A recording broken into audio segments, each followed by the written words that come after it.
యేసుక్రీస్తు నామమునకు మహిమ కలుగును గాక. హల్లెలూయా.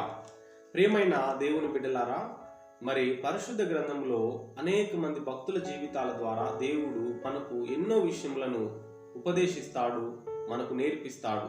ఎందుకంటే వారి జీవితంలో వారు ఎదుర్కొన్నటువంటి ప్రతి అనుభవం కూడా మన యొక్క ఆత్మీయ జీవితాల్లో మనకు ఎంతో ఉపయోగకరంగా ఉండును. మనము శ్రద్ధగా ఆలకించినప్పుడు, లోతుగా మరి వాక్యమును మనము ధ్యానించినప్పుడు మనం అనేక విషయములను మనము నేర్చుకుని వారమై ఉన్నాము. కనుక ఈ దినాన కూడా మరి దావీదు యొక్క జీవితంలో మరి యొక్క సద్గుణాన్ని మనము జ్ఞాపకం చేసుకుందాం. ఎప్పుడైతే మనము దేవుని సన్నిధిలో జీవిస్తూ ఉంటామో, మరి దేవునితో మనం సహవాసం చేస్తామో, ఖచ్చితంగా దేవుడు మన ద్వారా మహిమ పొందుకోవాలని ఆయన ఇష్టపడతాడు. అప్పుడు మనలను ఆయన కార్యముల కొరకై, ఆయన పనుల కొరకై మనలను పురికొల్పుతాడు అనేటువంటి మాటను మనము జ్ఞాపకం చేసుకోవాలి.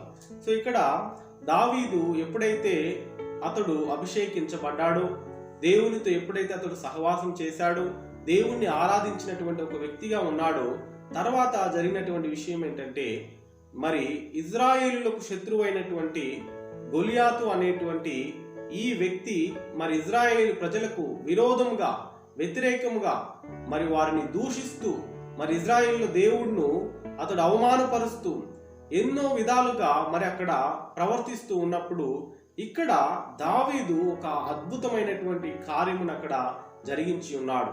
మనము ఒక లేఖనాన్ని మనం చూసినప్పుడు మొదటి సమూయేలు గ్రంథము 17వ అధ్యాయము 26వ వచనంలో ఇక్కడ దావీదు జీవము గల దేవుని సైన్యములను తిరస్కరించుటకు ఈ సున్నతి లేని ఫిలిష్తీయుడు ఎంతటి వాడు, వాని చంపి ఇజ్రాయేలు నుండి ఈ నింద తొలగించిన వానికి బహుమతి ఏమని తన యొద్ద నిలిచిన వారిని అడిగాను. ఇక్కడ ఇజ్రాయేల్ ప్రజలకు ఒక గొప్ప ఆపద వచ్చింది.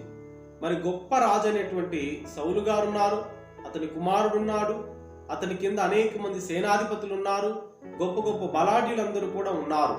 కానీ ఇక్కడ ఫిలిష్తీయుడు అనేటువంటి గొలియాతు వారి మీద ఒక సవాలు విసురుతూ ఉన్నాడు, వారిని దూషిస్తూ ఉన్నాడు, మరి ఇజ్రాయేల్ ప్రజలకు వ్యతిరేకంగా మాట్లాడుతూ ఉన్నాడు. అలాంటి సమయంలో ఇక్కడ దావీదు తన ఆత్మలో అతడు ప్రేరేపించబడిన వ్యక్తిగా ఉంటూ ఉన్నాడు.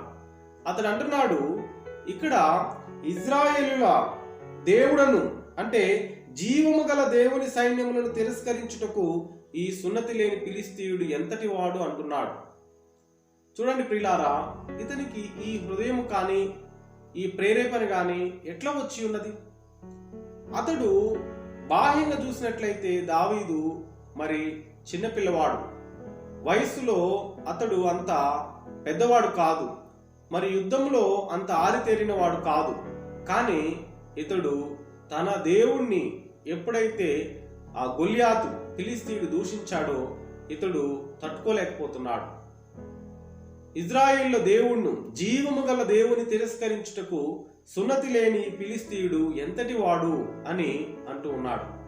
ఈ మాట అది అతని యొక్క ఎమోషనల్ గా రాలేదు, కానీ అది అతని అంతరంగంలో నుంచి తన దేవుణ్ణి దూషించినప్పుడు అతని కలిగినటువంటి ఆ ప్రేరేపణ అనేది పిల్లరా, అది నిజంగా చాలా గొప్పదై ఉన్నది అనే విషయాన్ని మనం జ్ఞాపకం చేసుకోవాలి.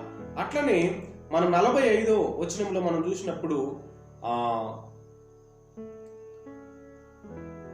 దావీదు, నీవు కత్తియు ఈటయు బల్లెమును ధరించుకుని నా మీదకి వచ్చుచున్నావు, అయితే నీవు తిరస్కరించిన ఇజ్రాయేలుల సైన్యములకు అధిపతి యెహోవా పేరిట నేను నీ మీదకి వచ్చుచున్నాను అంటున్నాడు. ఇక్కడ గొలియాతుని మరి ఓడించుటకు, అతనితో యుద్ధం చేయుటకు మరి దావీదు వెళ్ళినప్పుడు ఆయన పలుకుతున్న మాట ఏంటంటే, నీవు తిరస్కరించిన ఇజ్రాయేలుల సైన్యములకు అధిపతి యెహోవా పేరిట నేను నీ మీదకి వస్తున్నాను. దావీదు యొక్క బలం ఏమిటి? దావీదు యొక్క ధైర్యం ఏమిటి? దావీదు దగ్గర ఉన్నటువంటి ఆయుధముల, లేకపోతే అతని వెనుకున్నటువంటి ఇజ్రాయేలు సైనికులా?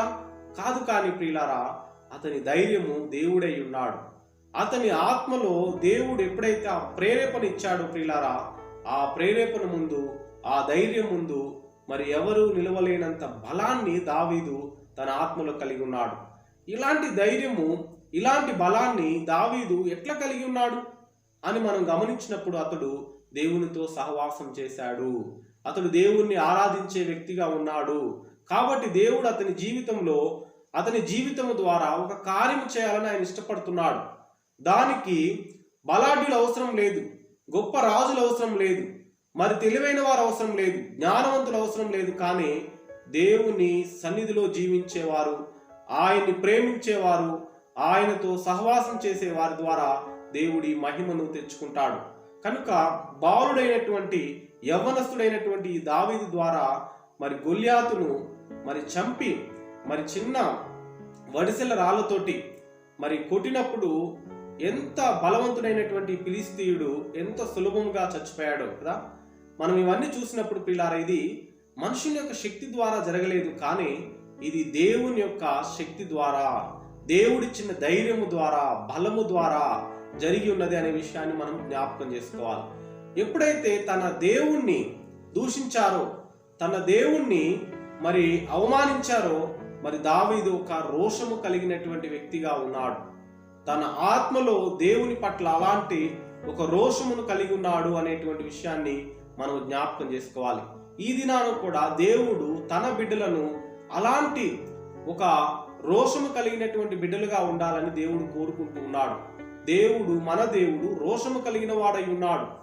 మన దేవుడు రోషము కలిగిన వాడు అనేటువంటి విషయాన్ని మనం జ్ఞాపకం చేసుకోవాలి. కాబట్టి మనము కూడా ఆయన పట్ల, ఆయన కార్యముల పట్ల, ఆయన నామమునకు ఈ భూమి మీద అవమానం జరిగినప్పుడు మనము కూడా ఆత్మలో అంతరంగంలో మనం ప్రతిస్పందించే వారిగా మనం ఉండాలి.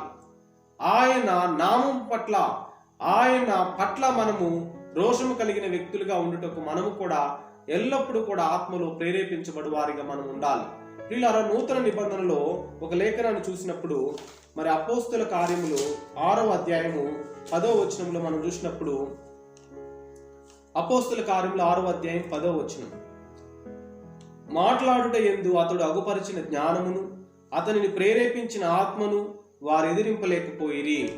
ఇక్కడ స్టెఫెన్ అనేటువంటి ఈ భక్తుడిని కూడా మనం చూసినప్పుడు మరి ఇతడిని మరి అనేక మంది స్టెఫెన్తో తర్కించి ఉన్నారు, ఎన్నో రకాలైనటువంటి సంభాషణలు చేసి ఉన్నారు.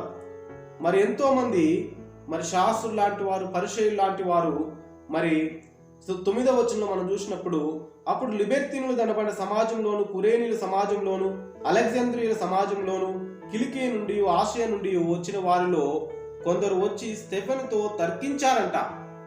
చూడండి, స్టెఫెనుతో వారు తర్కించారు, కానీ మాట్లాడుట యందు అతడు అగుపరిచిన జ్ఞానమును అతనిని ప్రేరేపించిన ఆత్మను వారు ఎదిరింపలేకపోయారు. చూడండి, ఎప్పుడైతే మరి ఆత్మ అతన్ని ప్రేరేపించినదో ఆ ఆత్మ ఎదుట ఎవరు కూడా నిలవలేకపోతున్నారు.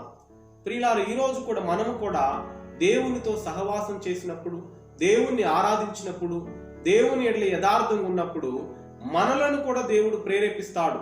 మన ఆత్మలో కూడా ఆయన మనల్ని ప్రేరేపిస్తాడు. అలాంటి వ్యక్తుల ముందు ఎవరు కూడా నిలవలేనంత శక్తిని, బలమును, ఆత్మను మన దేవుడు మనకు ఇస్తాడు.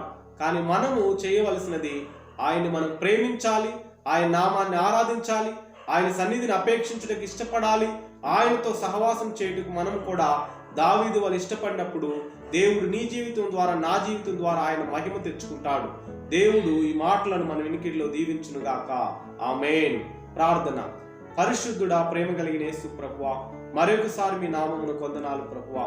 అయ్యా, మరి దావీదు నీ ఎదుట ప్రభువా మరి రోషము కలిగిన వ్యక్తిగా ఉన్నాడు. నీ నామమునకు అవమానం జరిగినప్పుడు ప్రభువా అతడు సహించట్లేదు ప్రభువా.